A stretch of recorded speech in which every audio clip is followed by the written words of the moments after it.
Hello guys, in today's tutorial I will explain you how to draw poses. I will just give you some tips to improve your drawing skills. This is a video made for beginners. Don't forget to like, to subscribe and to hit the bell to support me and my channel. Thanks for watching. The first thing you have to know when you are making a sketch of a whole body is that of the proportion. The overall length of a body is usually 8 times the head. But sometimes, based on the style we are going to pursue, it can be even shorter. For example, the chibi style and the anime style have a smaller proportion. And it also depends on the pose, because if our character is bent, then some body parts will get covered by other ones. This first drawing is an upright pose, and it's slightly animated because the best way to draw a character is to always try to give dynamism. A static figure is always something very easy, while the action, even the latest one, gives life to our design. When we are deciding the pose of our character, we do not need to draw the face in detail, but we still try to always give a proportion to things. So I divide my face into 3 different sections, so I will know where to place the eyes and the nose and the mouth and the ears and so on. But I will do it very intuitively. Always follow your intuition. This is an important element that will help you a lot in the artistic field. And if you are wrong, our friend Eraser will save us, because this is only an initial step. Anyway, I found this very simple example on the web to show you the proportions of the shoulders and the hips, in order to help you measure them. When we draw the shoulder, giving a small perspective or even a greater one, we must always remember that the shoulder closest to us always appears shorter than the distant one. A very valid example to show you is the famous painting by Leonardo da Vinci, which is The Lady with the Ermine. One thing that will help us a lot to understand the muscle mass of our character, whether it be a man or a woman, is to insert circles where the joints of our body exist. Therefore the shoulder, the elbow, the knees, the wrist. We can use the ovals such as the arms and legs, for example, and this will give more volume to the shapes. Certainly studying human anatomy will help us a lot more, and drawing human figures from life, from reality, is the best way to learn how to draw a human body. The parts on which you have to do a lot of practice are those of the hands and the feet, but I will do a different tutorial about these topics, because this tutorial is focusing on the sketching part, which includes the whole body, so it's more about where to set the different body parts. Anyway, speaking of hands and proportions, one hand is usually large from the chin to just above the eyebrows. When I draw a woman, I like to draw wavy hairs, which will add dynamism to the figure.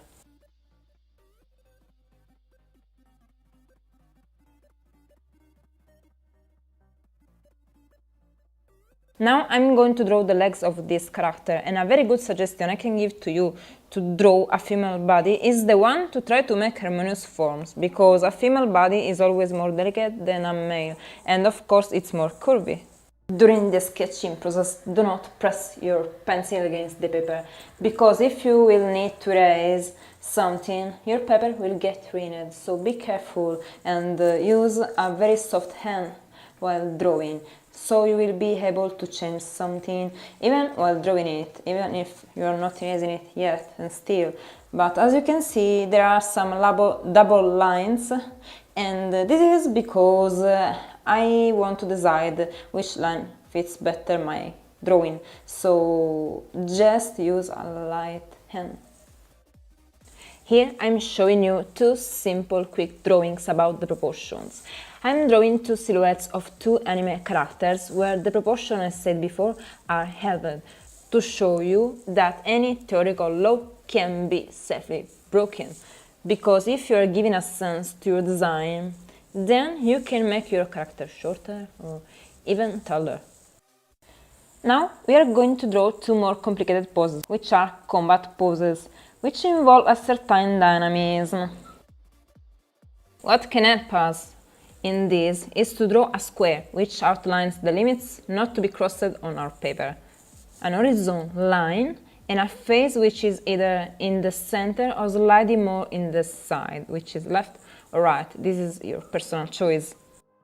In this case, if you are a beginner, I strongly advise you to use a reference image to understand where to stop, and please don't use grids, because grids will somehow block your freedom, and this is not kawaii, because your eyes will learn to perceive only what happens inside a small space. So when you will try to draw on a white sheet freehand, you will feel uncomfortable. Grids are just a comfort zone that will limit you in a long run. Yes, of course, even the most experienced artists use grids sometimes, and this is okay, but they know how to draw and they know what to do. And they use grids just because maybe they want to make some process faster because they have so many requests, or they just want to speed up something, but they know what they are doing. So if you really want to become an artist in life, don't use grids. Be free to improve your own trait, your own way to do your lines, and your way to use your own perspective and this stuff. I know my words will sound nasty at the beginning, but trust me, if I'm saying something like this, it's not because I want to judge other people's or their way to draw, but this is just because I know there is no other way to really improve. I'm sorry. And I know, right, that maybe I have to improve also. No, without maybe, let's take off the word maybe. I have to improve also in something. So what I keep doing to improve my skills, or what I'm missing, is to just continue to draw and to test myself and to prove myself that I can do something, or maybe I cannot do something and I still have to draw it many times non-stop. This is how it works, guys. Just draw. Just draw. Anyways, don't forget to like, to subscribe and to hit the bell to support me and my channel. There are some other tutorials I did in my past, which are including the coloring process with markers and colored pencils, and I will do many other tutorials about how to draw the hands, how to draw the feet, how to draw this and that. I don't know yet what exactly, but I will surely do the hands and the feet very soon. Obviously, after positioning the skeleton of our sketch, we always add small details that will help us to understand how to draw what and what shape to give to it.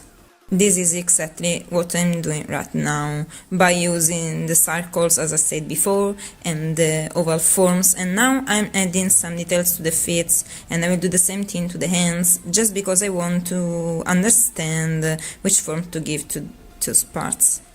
And as you can see, I'm adding a little more pressure just because, yeah, those are details, and I will link them later. After this step, there will be the inking part. Here I'm drawing a totally different pose from the ones I drew before that simulate a punch. So this is an attack pose, and the character is a female again. And this drawing have a push-up, so I will draw some sidelines which will simulate the speed to give strength and a sense to my sketch. And I will also add some details after this. Remember that the details in your drawings will make a huge difference. So don't be lazy or don't skip this part, because this is what characterizes your drawings from the other people's and from your other drawings. And now I will show you how one of my sketches is looking after the inking process. So enjoy my inking. I hope to see you again. Thank you very much for coming to my premiere. Thank you very much for your support, and see you soon with my next video. Have a kawaii meow day. Take care of yourself. Ciao!